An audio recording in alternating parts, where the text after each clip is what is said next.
If you are single and tired of trying to navigate these dating streets, then be sure to tune into the Business of Dating live series and podcast, where yours truly, Tamika Michelle Johnson, aka the Matchmaking Attorney, will be joined by guests as we talk about how to date the right way as a successful professional in the 21st century. Join us live on Wednesdays at 8 p.m. on Facebook or YouTube, or catch the replay. And to reach us, simply visit thematchmakingattorney.com. See you soon.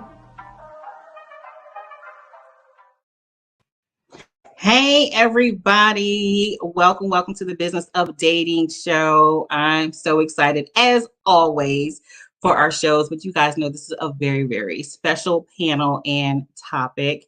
If you don't know me already, my name is Tamika Michelle Johnson, aka the Matchmaking Attorney, with Platinum Connections to get more information about what I do and our services. Be sure to check us out at myplatinumconnections.com. Also, the matchmakingattorney.com. We have an amazing panel of guests tonight. All matchmakers, experience with a lot of knowledge. If you are here, this is the time to ask your questions. You will not get a lot of panels like this. We should be charging for this, but ask your questions, put it in the comments. Well, if you want to join us on screen, if you want to join us live, the link is in the comments. Your video does have to be on for you to join us, but if you have a question, you can type it. If you want to join us live, there is the link to join us. I will see you in the background and let you on.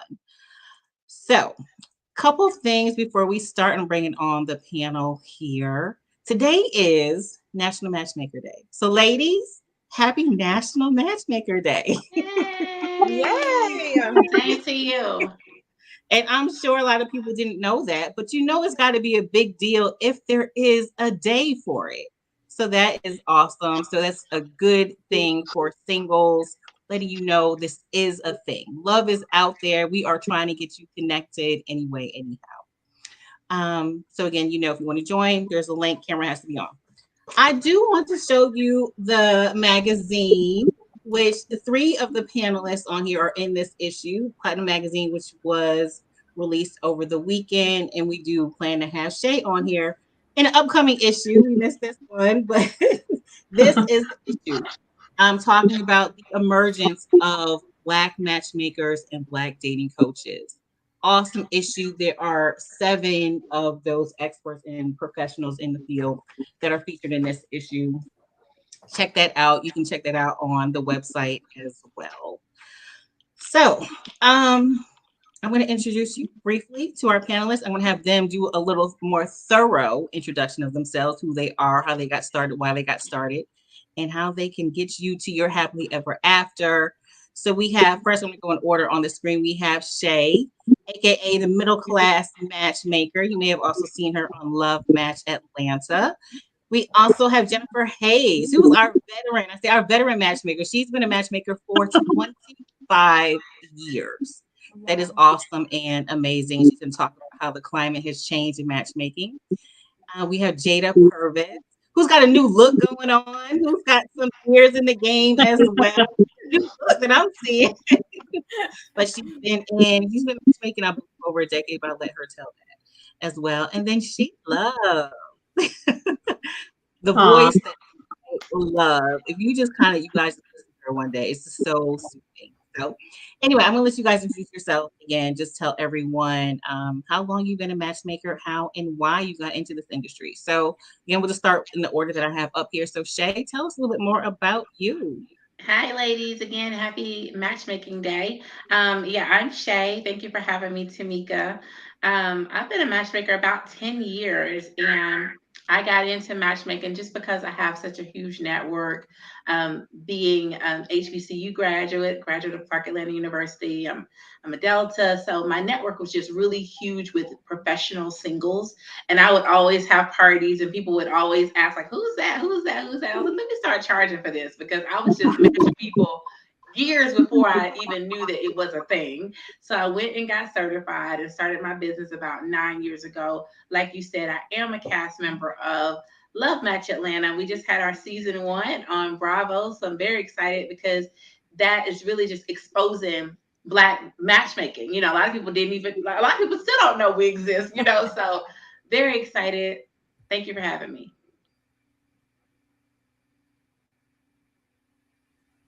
Okay, I'm sorry. Sometimes I put myself on mute and I forget how to take it off. So, Jennifer, the veteran in here, tell us again how long you've been matchmaker, how and why you got started. I've been a matchmaker for 25 years. How I got started was I went to school I thought I was going to be a professor, a history professor. And I ended up, after I was working for Compact Computers and we got laid off, and I kind of fell into the industry. But what I realized after a few years is that, I had always wanted to teach, but I realized I was teaching people how to love, how to find love. And so, I've worked in every aspect of the industry, from matchmaking to client services to marketing, and I just fell in love with it. So I really believe that a lot of times we put our effort in everything that we do in life, but when it comes to love, we just kind of think that it's supposed to happen, and it doesn't. And so, I've been doing this. I love it. I'm very passionate about what I do, and it's here to stay. I think a lot of people thought a long time ago that it wasn't here to stay, but it is. Listen, matchmaking has been around for centuries, Centuries, yeah. cultures, and so I am glad again that it's a conversation now. So, I have my whole feel, about being intentional about love, like you are, your education, your businesses, your finances, all that. You have to be intentional about your relationships, because that's one thing that everyone has in common. All of them have relationships. All the other stuff, you may not know algebra or use it ever. That's one thing they should teach in school about relationships. We all have relationships, and so many of us are fumbling at it. So, yeah, definitely get somebody that gets you in the right direction. Miss Jada from the DMV, tell us a little bit about being a matchmaker. Well, thank you, Tamika, for having me on this panel with beautiful, beautiful matchmakers in the game. I have been doing this about 10 years. I started actually in education, but I had been matching friends and family for years and decided to make a career out of it because I was pretty good at it. I absolutely love it. I could not be more excited to be a guest with such incredible people. You all are so known in the industry. It's great that I get to be here. So I'm excited to hear from you all and learn from you all and chat about everything. So thank you for having me. Of course. And so, of course, I'm the newbie in the industry. And so I love that you are all here. And I'm thankful that you guys are here, because will learn more from you. But it's been a great experience so far. Miss She Love I know you're Pacific time. You're a few hours behind us. We're gonna get you over here one day. I will gladly come. Uh-oh. I love the DMV. I have family in the DMV. So hello everyone. My name is Chi Love, and I started matchmaking in the 5th grade, ironically. I'm with my classmates and students before we even knew what love was.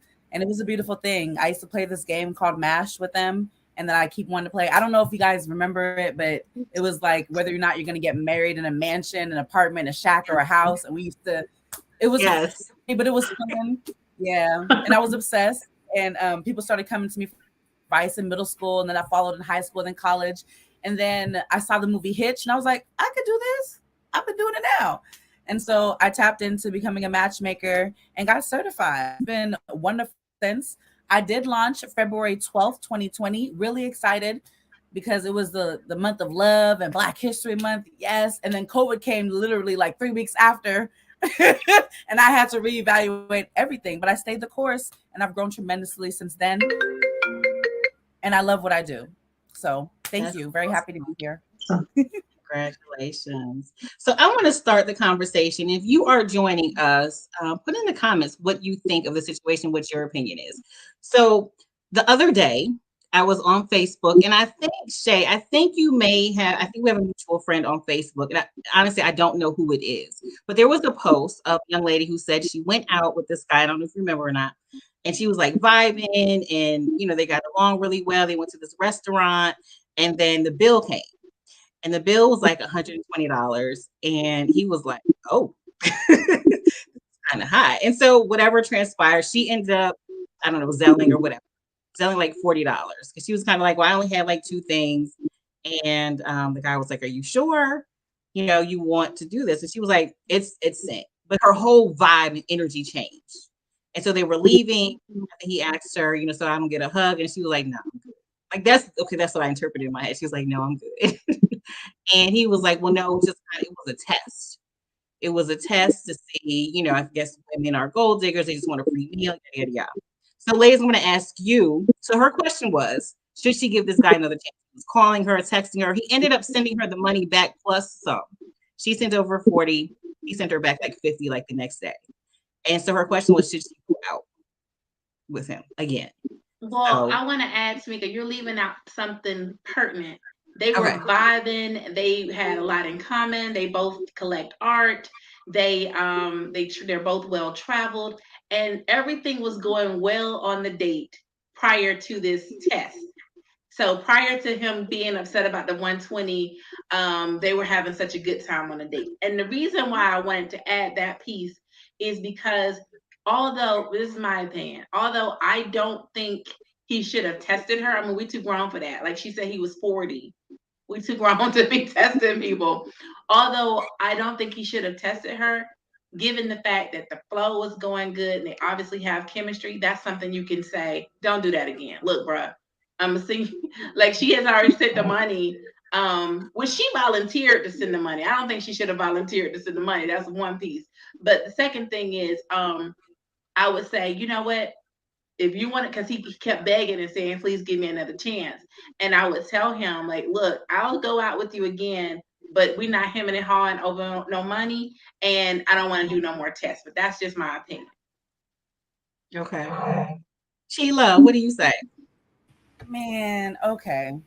I did see the post. I did not comment, but I do agree with Shay. I do. Because here's the thing, dating is difficult for a lot of people. And some people are still testing in their 50s and 60s, people, believe it or not, but they are. And I would not recommend testing. I don't get it. But I think he just wanted to see where she was at. It was the first date. Did he handle it the right way? No.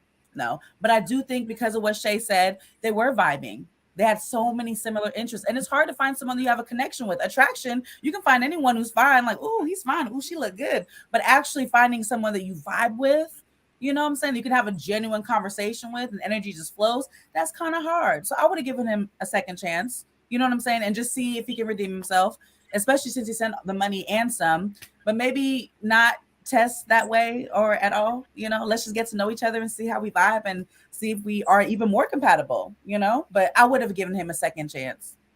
Yeah, I think 90% of the comments at least had to be no, he doesn't get a second chance. I saw that.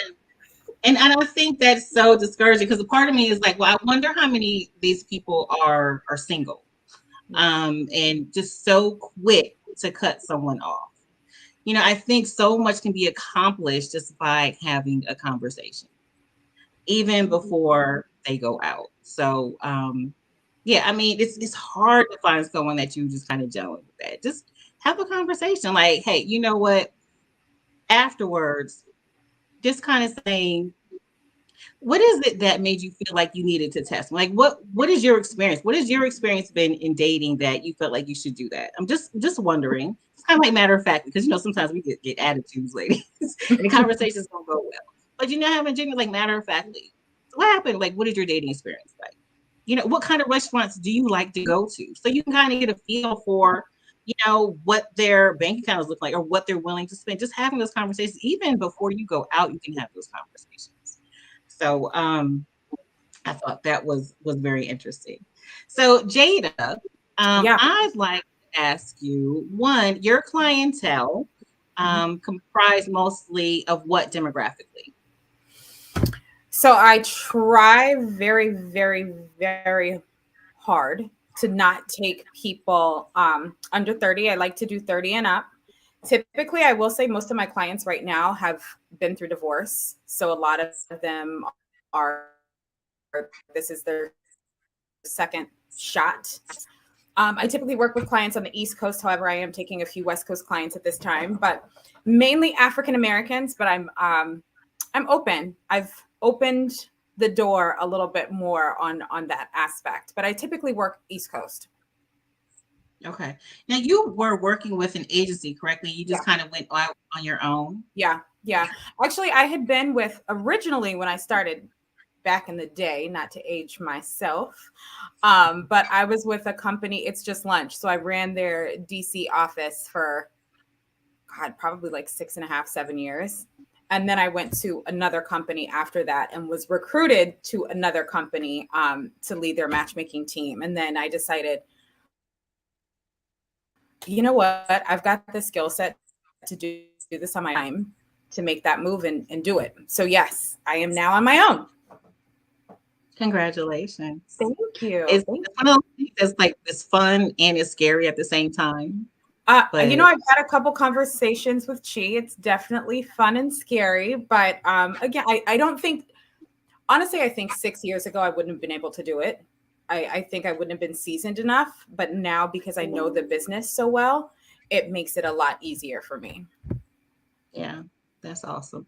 What is, in your experience, one of the biggest challenges that some of your clients or potential clients have?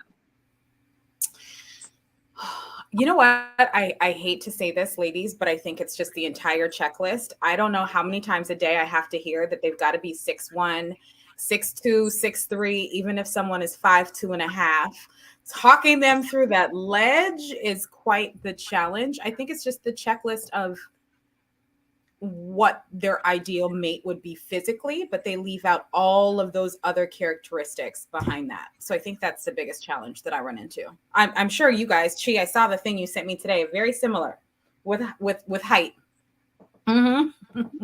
Okay, so let's get the stats out the way, ladies. Just for anyone who's listening, watching, the stats are 13% of all men are over 6 feet. Only 3% are over 6'3" and taller. So reserve those tall men for tall women. Right? It doesn't. There's I think so many men get overlooked just because of their height. That means the average height of a man is 5'9". So figure it out. Wear flats if you need to, or whatever it is. And you can't tell when you're laying in the bed anyway how tall someone is. So yeah, I think that's something that women have had high on their list, just because of society and what they dictate, what height means, but it does not dictate their heart. So yeah, let's rethink that height thing, and let's narrow down the list. Especially if you're 5'2". If you're 5'2", what do you need a man that is 6'3" for? There's no why. There's no reason behind that. Right. Miss Jennifer, I'm sure that you have clients that come with this long list. Mm-hmm. What do you do to talk them out? What do you do to get them to reduce that list, should I say? One of the things that I have them do is those are what I call they're pet peeves. I call them their pet peeves. I want a guy that's 6'2". I want a guy that looks like this. I want a guy that, it takes me to expensive restaurants. But we do a list of non-negotiables. What are the things in your life that are absolutely would make or break a relationship?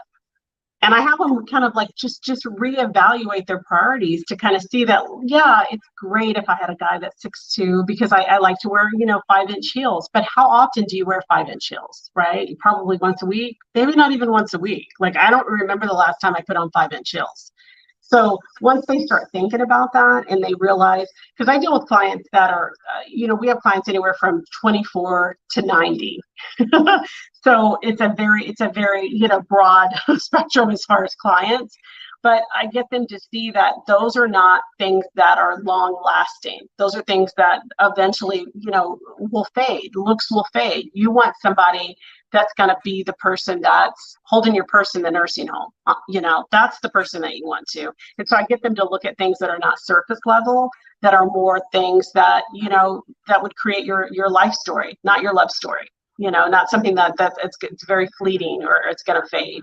And once they see that, they realize how silly it is. How silly the list is. What are the things, there's your things that we want, but what are the things that you really need in a partner? So it's hard, but that's one of the biggest things that I have them do with coaching is I want you to write a list of non-negotiables, things that would really, if this doesn't change right now in the relationship, where do you see yourself 5 years? Would you still be happy, or would you still, be upset? Because those are things that are not going to change. And so once they see that, then it's easier to move them forward or get them to go out on a date. Yeah. Miss Shay, tell us about a client or a potential client that you just refuse to take, and why you refuse to take them. Do you think of someone like that? I have lots of those. Okay. I definitely refuse more clients than I accept. And they all know it. I tell them straight off, like from jump, I may not take you. You do this consultation, and this is to determine if we would be a good match. If during our consultation you are combative, that tells me you're not coachable. So if everything I say, you're like, but you're not coachable, this is not going to work. If I'm talking to you and, you tell me that, to Jennifer's point, you tell me that he has to be 6'1", that is a non-negotiable. You don't see how that's not. Okay, then I'm already understanding that you are unrealistic in your expectations. And most of the time, and this is probably the biggest issue, is these women that I know, a lot of women that I have as clients, they are bosses 24/7 on their job. And it's really hard for them to tap into that feminine energy and be soft and be receptive. And it's like, if you're giving me this much pushback, what are you going to do in a relationship? Sis, you're not ready. So those are the types of people that I would take. Now, on the male perspective, also, if he's too fascinated with the physical, again, she got to have a big booty. Why? You're not marrying her butt. Because like you said, over time, that butt gonna sag. It is not gonna sit up like a shelf 30 years from now. So if all you wanted was that booty, what's gonna happen when it's gone? So if you're too focused on the physical, you're not ready. But one of the things I think, one of the biggest reasons I don't take people if they're fetishes. Like, you tell me, because I think we fetishize a lot of things. We can fetishize complexions, sizes, heights. All of those are fetishes to me. So if you're like, I like big women, I only want to date big women, because what you are attracted to and what you're compatible with are two different things. Because what you're compatible with is not somebody's size. That's not a compatibility. What you're compatible with are qualities, characteristics. And if you can't see beyond that, I am not, and you're not coachable, I am not going to even waste my time to take you on as a client. Right. Yeah. I'm going to go back and just kind of talk about the pet peeves portion of it, because I had 3 pet peeves. And I tell you, my husband he does 2 of them. And my pet peeves were, my first one has always, just for years since I was a kid, someone smacking their food. It just turned my stomach. I just don't understand. I don't comprehend. Just don't comprehend. The other one was speaking in double negatives. I'm just like, can we just not use not, never in the same sentence? It's just, I don't. Another one was like leaving the bathroom with no toilet tissue. So my husband, he speaks in double negatives. He has figured out how to speak in triple negatives at times. And I don't know why, because his mother was an English instructor, and he smacks his food. But at the end of the day, he is a really good guy. We are super close. We're really good friends. We are amazingly compatible. And, I had to overlook that, so when he smacks, since I had to put headphones on, if that's the case. Yeah, it's a give and take. A little bit. It's a give and take. Yeah. Are you willing to die on the hill for that? No. You can tolerate him. Like, he's got your kids right now while you're on this call. That's a trade-off. You know what I'm saying? You can handle him smacking. Yeah. And I do. And I would say to add to that is, one of the ways that I get the clients to see that is by just saying, go out there and just, even if he's 5'2", a lot of times they'll say, well, I don't want to go out with him because it's going to count as a referral, or it's going to count as a match. And so a lot of times we tell them, just go out with them and see if it's right. If it's not, this isn't going to count as a match or whatever. And I think that's what really, the fact that they're standing in front of them and maybe there's some sparks or there's some chemistry or whatever, they actually see that, you know what, he is 5'2". I'm using that as an example, but he is 5'6", but there's a connection with him. There's other things that I like about him, but that's the hardest part. Is a lot of times they'll just say no and they'll cut it off. Like, I'm not going to go out with this person, and they put their foot down. It's getting them to be receptive and just say try it, because it could be the worst date you went on. But what if it's not? What if it's like the love of your life? So I think it's just getting them to be open. Yeah. And before I ask you a question, one thing I want to say about that, in our March issue of Platinum Magazine, the cover story was finding the love that your heart desires. And the woman, she's a stunning 5'9", and her husband is, as she says, 5'2" on a good day when the sun is out. But, I saw their pictures on Facebook. I actually went to law school with her husband, and it's like over time just saw the picture, and I just thought, like, wow, she's stunning, but you can obviously see the height difference. But their story of love and how they got together is beautiful, and I really wanted to feature that story for that reason of the height portion. You can tell that he treats her amazing. The confidence that she has now, because she went through a really bad relationship before him. And it didn't have to be that way. So the height does not determine it. And if anyone can read that issue, go ahead and check it out, because to me, it was just so inspiring. Just some of the things that we look at physically that just aren't important. Right. Miss Chi Love, so what are some of the big challenges that you have with your clients? All matchmakers will say this: unrealistic expectations, just unrealistic. Listen, we get that you are hiring us for a service, and we want to do our very best to introduce you to someone that you can see yourself saying, I do too. That is always the goal. So I tell all my clients, but all this must have or not, this has to be this way or not. Like, we don't have time. I just don't want that energy. We want to enjoy the experience as much as you do, right? Like, I once had this woman tell me that I can't match her with men that wear white socks. And so I looked at her during the consultation. I said, so do you want me to ask them to take off their shoes while I'm screening them for you? And then she looked at me and I looked at her, and it would just determine it wasn't going to be a good fit. And I wish her the best. But I'm not doing that. I'm not asking men to take off their shoes. I'm like, do you happen to wear white socks? Like, how does that have to align with who you want to spend the rest of your life with, or you to build into something beautiful?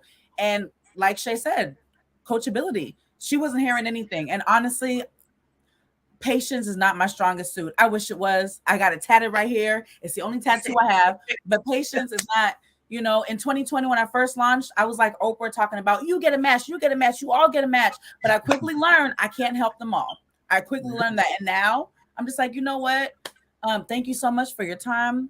I wish you the very best. So yes, unrealistic expectations, but I have no issues telling someone.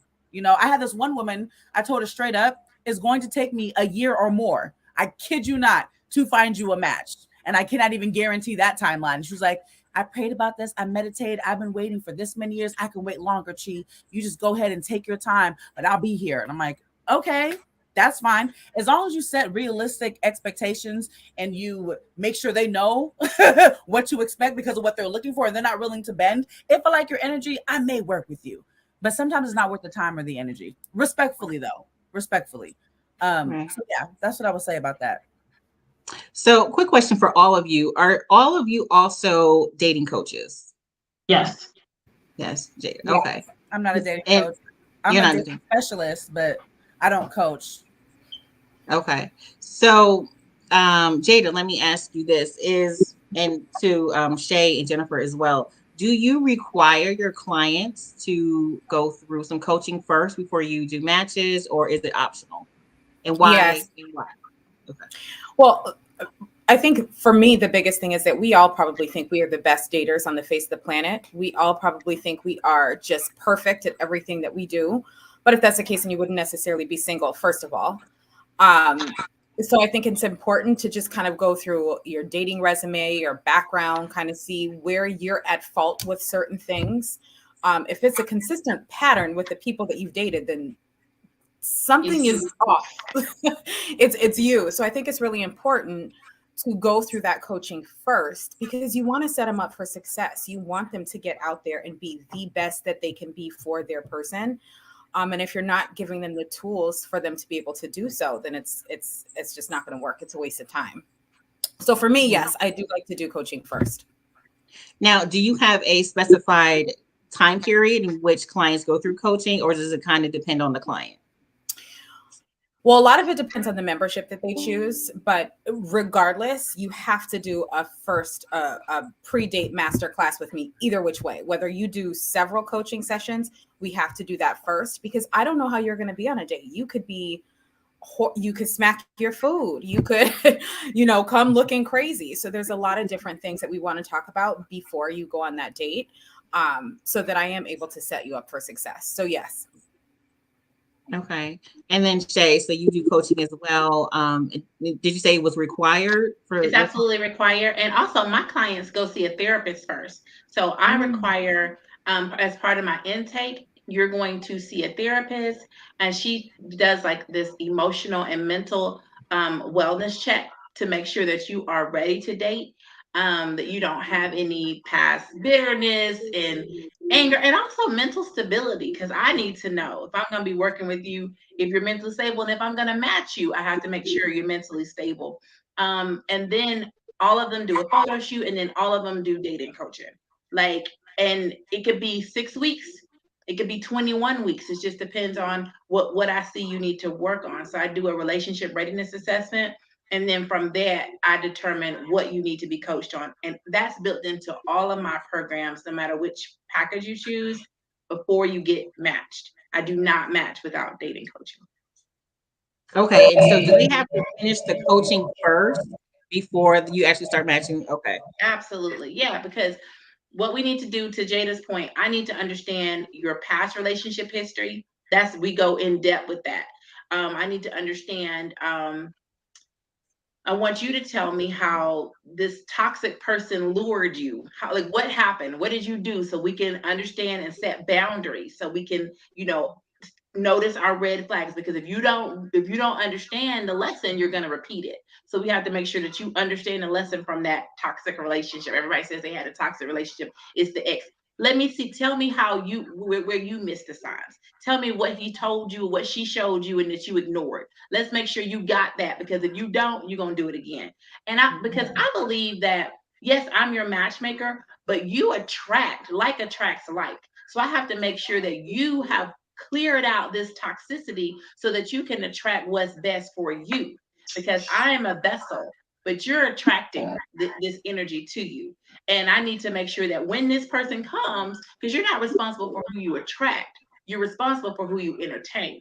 So I need to make sure that when this person comes again, you're able to set boundaries and go, no, I've done this before. I've learned my lesson. This ain't it. And you can get off the train. So those things I have to know, because otherwise I'm not effective. If I just match you and I haven't done that part, you're going to repeat these lessons. And a lot of times it is you. It's all of us. We are the common denominator in all of our relationships. And yes, if you say that all of them are wrong, then you're picking them. You're entertaining them. Why? You wouldn't entertain any other nonsense. Why are you entertaining Joe Blow when you know he ain't right? So those are the kinds of things we have to understand before we can get matched. Right. And Jennifer, how about you? Is it a requirement for your clients to go through coaching? It's not a requirement. And the reason is because, you have to remember, we've been a matchmaker for, 20 years. And then we just added on coaching. That's something new that we started. But one of the things too is we deal with clients that have come from all different backgrounds and all different, reasons that they're single. We have a lot of clients that have been widowed. I do a widows retreat every year. There's a lot of people that have done the work when they get to you. There's a lot of people that have really done the work that they need to do, and they feel like they're ready to start dating. So we do an assessment to kind of see where they're at before we match them. And then we always, say that you probably need coaching or you do this, but not everybody needs coaching. I think that's a good thing to add, but I think that there's some people, we've matched people. We have a client, a really young client that they both were very successful in their careers, very open to love, didn't have bad past relationships.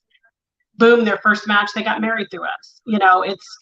It's not the case with, that's a great story. That's not the case with everybody, but not everybody has baggage or I should say comes from broken relationships. Sometimes they were married for 50 years and their spouse died. So it's a little bit different. I think you have to treat each client different and base it, based on their needs. So yeah. And she love, what is the reason that you don't coach, and do you refer your clients out to coaching, and or is it a requirement? Ooh, I love this question. So I do have a life coach that once Okay. they purchase a matchmaking package, they will have sessions with her based on whatever package they selected. Just because they can have someone else, a sounding board for them, someone to keep them grounded in this journey, right? And it's all about mindset. And she's really good with getting the mind right and determining maybe some mental blocks that people may have. And I adore her. So I did add life coaching in there. As far as date coaching, I will definitely make a suggestion. I always give advice though. Like there's people that book me solely for advice because I'm really real, honest, and straightforward. I'll smack them with love and give them a hug. Like, what are you doing? Why are you still with him? Help me understand. Is this the same person that you booked with me last month to complain about? Why are we still doing this? Like, help me understand. Well, I don't really know. I just feel like, but it's been a pattern. So helping them identify patterns, all of that. But coaching people, to be completely transparent for you, I'm a one-woman show. I don't have the time or patience to do that. I want to match make you. If you still have to do the work and you still need some work, I have no issue suggesting therapy. I have amazing therapists that I can refer people to based on where they're at, in life and where they're located. But really, at the end of the day, I just want to match make. I want to match make and give you honest, real, unsolicited, raw advice with love. That's it. But I know myself, and I'm not patient enough to coach you through things, but I will guide you. I will assist you. I will give you advice. Whether you take it or not, that's on you, my love. And I always wish them well. Yeah.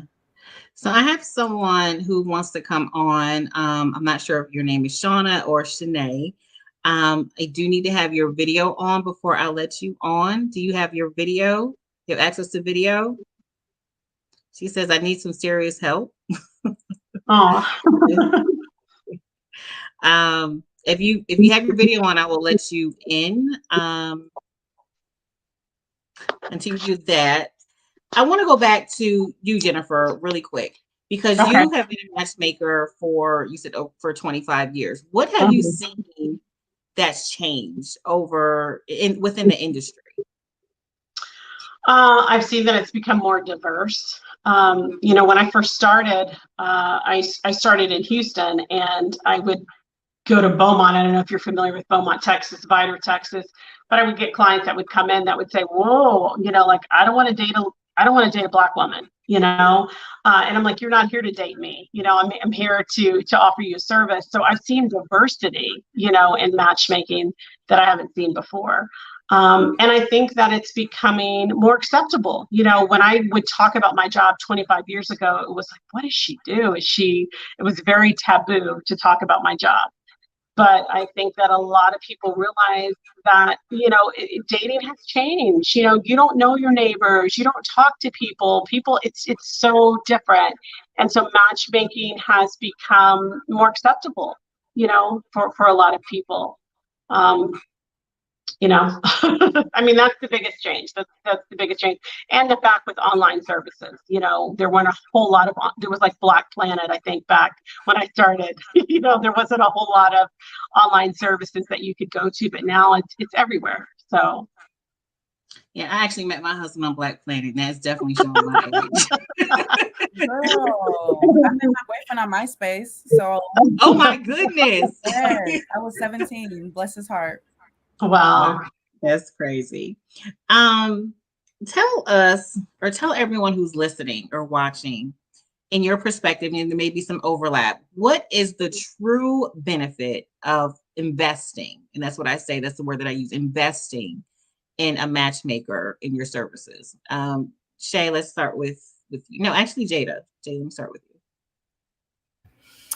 I think one of the biggest things is that you have somebody that is not only your gladiator, but kind of your coach, your guide. As matchmakers, we see things that you may not typically see.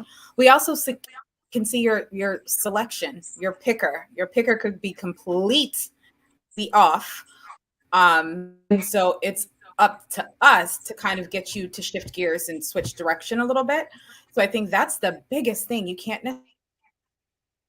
necessarily do that online. Plus, you have people that are screening and vetting, and there's so much work as matchmakers we do behind the scenes, whether it's background checking or whatever it is. We go through tons and tons and tons and tons of profiles because we're trying to pick the best person for you in all areas, not just physically.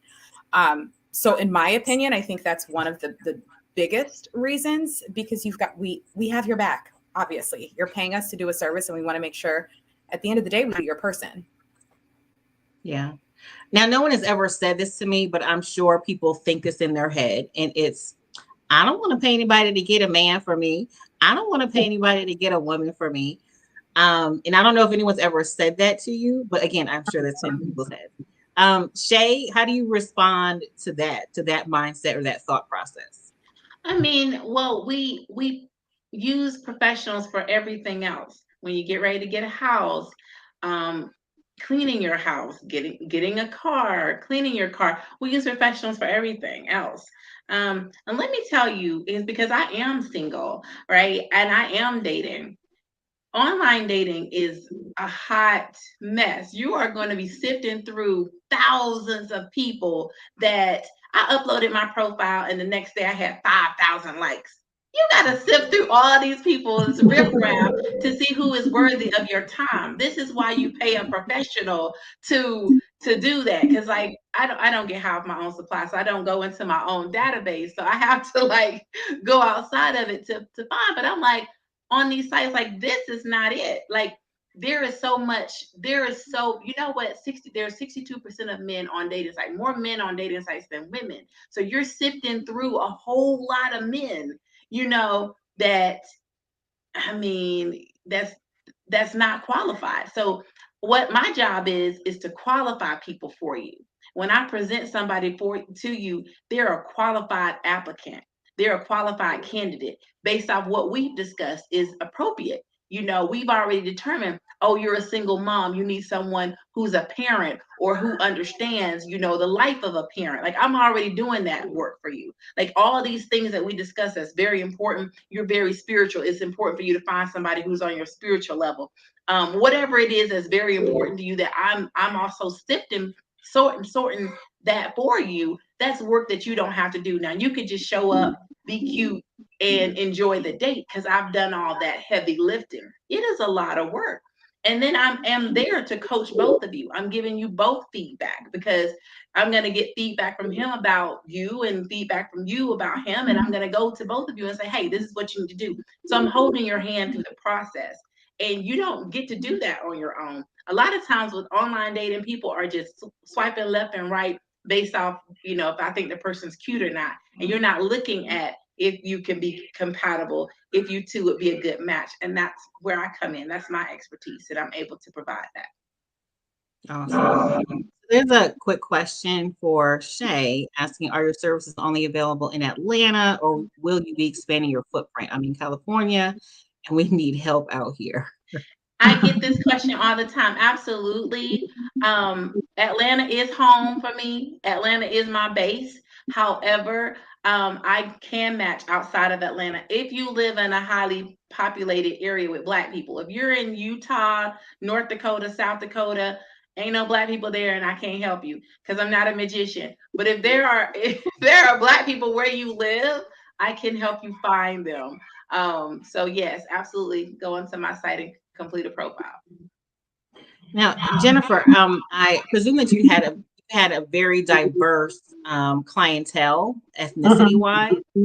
Are there any differences that you've kind of noticed between perhaps African American clients versus other races of clients in matchmaking services or with potential clients? Not necessarily a big difference. I mean, in the areas that I have the services, there isn't a whole lot of African American clients. I would say I used to match in Atlanta when we were with Great Expectations, and so it was heavily populated. But in South Carolina, there's not a whole lot, and I wouldn't say that there are differences. I think people are looking for love, and they want what they want. You know, like Shai said, is that there's a lot of people that have unrealistic expectations about love, and I think that doesn't have anything to do with color. Everybody wants what they want. So not a huge difference when it comes to race. Okay. Now there's another comment on here. What is the information about the widow retreat that you have? Can you give a little bit more information about that? It's in Houston. It's in Houston. And I mean, I can, if they go to my website, jenniferjhayes.com, I can give them information there too, or they can email me. Okay. And I'm trying to put everyone's information as they speak. So Jennifer's information is scrolling at the bottom. Okay. If you want to contact her, and it also will be in the notes of the replay, everyone's information there as well.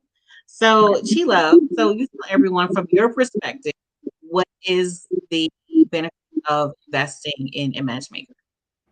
Yeah, so life is busy. Whether you have kids or you're focusing on elevating your career or you're an entrepreneur, just hire us to do it. So you don't have to worry about it. Very similar to what Shay said, we do the heavy lifting, a lot of lifting, consistent lifting all the time, wherever we go.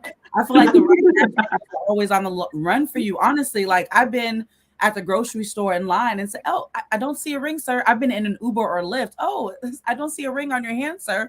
It's always a conversation starter. But you have literally a whole person who is dedicated to finding you your person. Like there really is nothing else that you have to lose. Like take the risk, take the chance, especially if nothing else is working. Like what are you doing? I hate when people say, "Well, I'm gonna just keep going this because God's gonna send me my husband." He probably will, but not if you're always sitting in the living room. Your husband's not gonna find you there.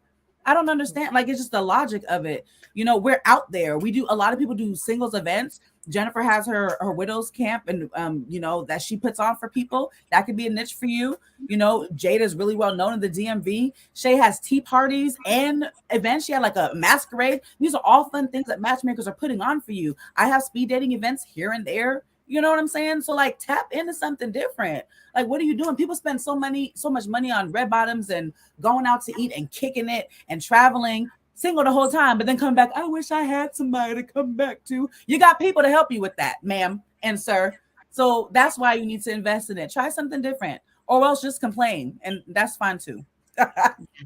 And there are so many matchmakers, and there's a lot of matchmakers of color just all over throughout the country. So just start looking it up, doing your research, your due diligence, and all that. So I'll ask everyone here. There's a question: do you do interracial matchmaking as well? And I'll let you all answer that. Jada. I have before in previous companies. With my current company now, I have not, but that's not anything I'm not opposed to. I think there's somebody for everybody, and if you have a preference, that's my job to work with you on that. So yes, everybody is welcome. So yeah. Okay, Shay. Clients come to me if they are looking for Black people because my database is 99.9% Black. But if you are white and you want to be my client because you are attracted to Black men or Black women, I'm your girl. Again, my database is 99.9% Black. But I typically, I like Black love. That's just my heart and soul. I have dated outside my race, and I believe there's a lid for every pot. If you want love, then love doesn't have a color. Love is for everybody. I totally believe that. But in my business, most of my clients want another Black person, so that's what I get them. But I am open to interracial matching. Okay, Jennifer. Absolutely. Yeah, we do definitely do interracial dating. Whatever you're looking for, it's our job to find that. You know, we do a seek and find. So if you're looking for love, you need to come to us. And Sheila. Okay, so I don't know if any of y'all have been to Seattle, but it's only 6% Black people out here. So it's looking real flavorless. Okay. So I launched in Seattle because of that. Because all the matchmakers I looked up didn't look anything like me. So I will say majority of my clients and database members, I'd say 90% and above are African American or Black or African, so to speak. But I do have some of them that are interested in dating outside of their race. It don't matter whatever you're looking for. I'm going to focus on the compatibility and see if there's something there. So if you tell me you're looking for something, I'll do my very best to find it. But I'm also very open and honest. I don't encourage people that are not Black to come to me looking for specifically for something else because I don't really have very many people. It's going to be a lot of work on my end. Like again, my database is very high in the Black and African American people, right? Singles. However, if that's what you're looking for, I'm more than happy to assist you. Yeah. So I want to ask you all this as well and tell me what your opinion is.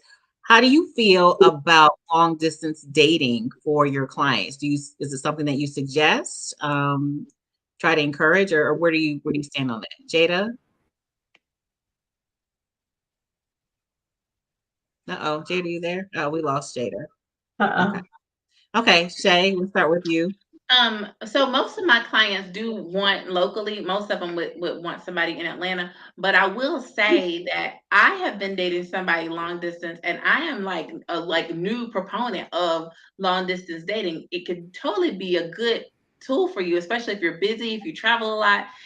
This could be great. Y'all can meet up in different places that you travel. It could be lots of fun. So I definitely encourage my clients to consider long distance dating, to not let distance, height, complexion, be a hindrance to you finding love. Don't let that block you.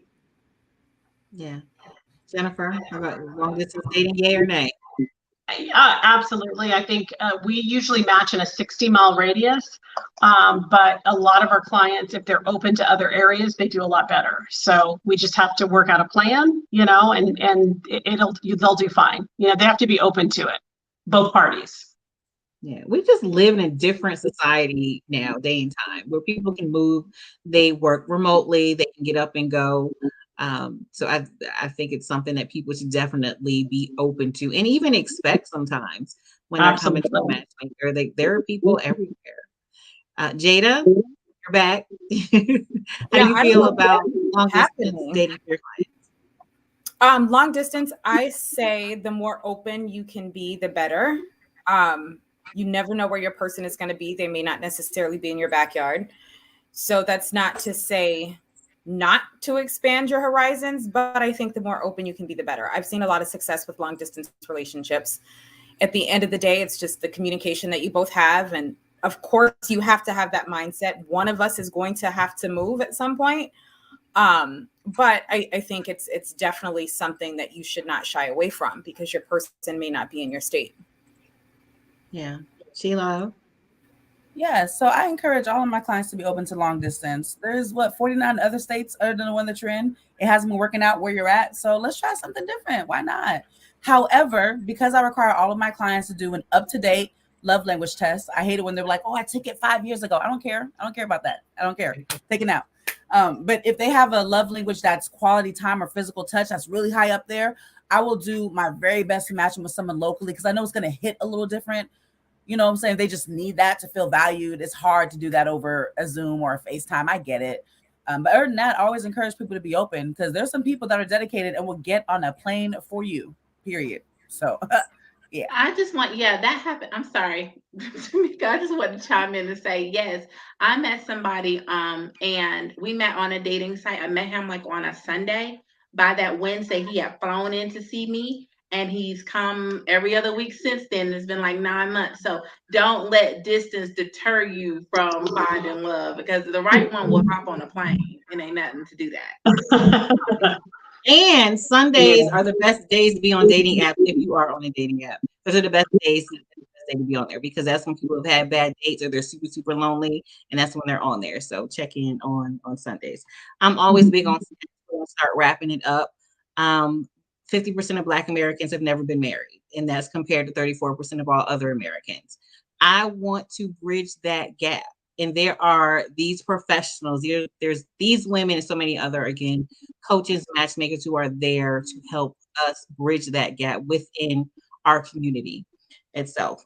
Before we end this, I want you guys to tell me what things you guys have coming up. Shay, I know you have an event coming up, any specials, anything like that. And again, how people can contact you going forward. Yes, I do have a tea coming up, femininity and dating.eventbrite.com. And I'm going to be joined by my fellow castmates for this event. So check us out. And just, I'm excited to be showcasing Black love and showing y'all more and more. So hopefully I'll be able to come back soon with season 2 and we can show you a little bit more about what's going on in our world. Okay. And when is your event? My event is September 17th. Okay. And I just want to ask, what was the reason for you to actually have this topic, the femininity? I love that. And dating. Yeah, you know, that is a trending, yeah, femininity is a trending topic. Like if you go on TikTok, everybody's talking about this is my soft life season. I'm living the soft life. I'm tapping into my feminine energy. And so the young people want this. They are yearning for, how do I, because what happens is we work so much and we get so tied up in our masculine energy, and we wake up and we realize I'm exhausted. I'm exhausted from carrying all this load I'm not supposed to. So I need to let somebody, how do I do that? How do I become vulnerable? How do I let go of all this Absolutely. need to do it all? So that's where femininity comes in. Okay, that's That's awesome. awesome. Thank you.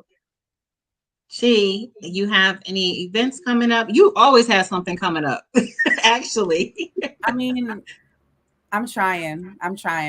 I will say, because I originally opened for the Black community because it was just lacking in Washington. Seattle is very white centered. I've lived through all my life. It really is. But I do try to have events as much as I can to bring people together that are single and searching and looking for something real. So as it stands, I have a I'm Single, Let's Mingle event coming up on September 24th. If you are in the Seattle area, or you live in Washington State, or you're like, you know what, I want to visit Seattle, come through. We're about to get right into cuffing season. It's about to start getting cold outside, So I want you to come over single and, mingle. It's going to start with a speed dating event. And then for those that just want to turn up, there's going to be an after party too. So if you just want to drink and mingle, you can do that as well. But I always encourage people to step out of their comfort zone and try a speed dating event or try a singles event, because you never know who you're going to meet. So that's going to be on September 24th. Feel free to also tap in with anything that I'm doing on Clubhouse. I love Clubhouse. I'm not on there all the time, but I used to be. You can find me there as Chi Love as well. So yeah, super excited. Thank you, Tamika. Don't you have a special as well? Oh, girl, bless your heart. I sure do. Wow. Okay. So in honor of National Matchmakers Day, I have a special for the very first month of September. That's not, I was trying to do the song, but that didn't work out the way I planned. Anyway, September, the month of September. If you book a consultation with me in September, you will have a special offer, 50% off of my database. But you got to book a consultation now. I'm not waiving that. You got to do the consultation with me. I got to know what you're looking for. Just show up being honest and open and ready to love. I'm looking for something real. Legally single, folks. Legally single. That is all. But yeah, just connect with me on my website, book a consultation, and you will get the offer as long as you book for September. So that is my offer. Thank you so much, Tamika, for the reminder. Awesome. Well, I halfway stalk y'all a little bit. I got to see what's going on. Jada and Jennifer, do you have any final words before we sign off to clients, potential clients? Dating tips, if you have any of those. Do you want to go ahead, Jada? Oh, no, I was just going to say, as far as dating tips, just be mindful of everything that we said tonight. Watch that list, watch the height, watch all of that nonsense. Think about what's behind that. Thank you so much, Tamika, for having me. I don't have any events coming up, but I did speak to Chi about possibly doing some travel. I would love to get out to some other cities and collaborate with some of you other matchmakers. Well, let me know when you do that. I'm excited for that. Okay. I'm sorry you went out for a minute and then I cut you off. No, I was just saying, let me know when you do that, because I might take a trip with you, because I haven't been to Seattle yet. So just to kind of check out the layout. Okay. I do have another dating tip I want to say real quick. I will let you know. Real quick, dating tip I would say is just to know that you are enough and get out of your head.